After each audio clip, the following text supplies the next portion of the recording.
नमस्कार मंडळी, मी संजोत स्वागत करते तुमचं आपल्या यूट्यूब चॅनलमध्ये, ज्याचं नाव आहे मराठी लंच बॉक्स. तर आज वार आहे बुधवार आणि बुधवारच्या दिवशी मुलींच्या डब्याचा मेनू असतो खिचडी, भात, पुलाव. आज मी त्यांना बनवत आहे चायनीज राईस, तो पण देसी तडका देऊन. सगळ्यात पहिले भात चांगला शिजवून घेतला. मोकळा सुटसुटीत भात झाला पाहिजे. त्यानंतर कढईमध्ये तेल घ्यायचं. तेल चांगलं गरम झालं की त्यात जिरं, मोहरी, कढीपत्त्याची फोडणी करायची. कांदा, टोमॅटो, कोबी, ढोबळी मिरची, तुमच्याकडे ज्या असेल नसेल त्या भाज्या सगळ्या टाकायच्या. छानपैकी परतवून घ्यायच्या. आणि हो, अद्रक लसूणची पेस्ट मात्र आठवणीने टाकायची बरं का. भाज्या चांगल्या परतल्या की त्यामध्ये tomato sauce, soya sauce, chilli sauce सगळे सॉस टाकायचे. आता माझ्याकडे चिली सॉस नव्हतं त्यामुळे मी लाल तिखटची पावडर टाकलेली आहे. आता या ठिकाणी मी चायनीज राईस मसाला नाही टाकलेला, कारण पास्ता मसाला हा माझ्या मुलींना खूप आवडतो, म्हणून मी पास्ता मसालाच टाकला आहे.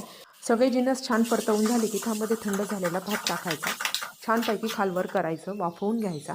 देसी तडका दिलेला गरमागरम हा चायनीज राईस खायला खूप छान लागतो, मुलांना खूप आवडतो. तुम्हीही नक्की करून बघा. व्हिडिओ आवडल्यास व्हिडिओला लाईक करा, चॅनलला सबस्क्राईब करा. बाय.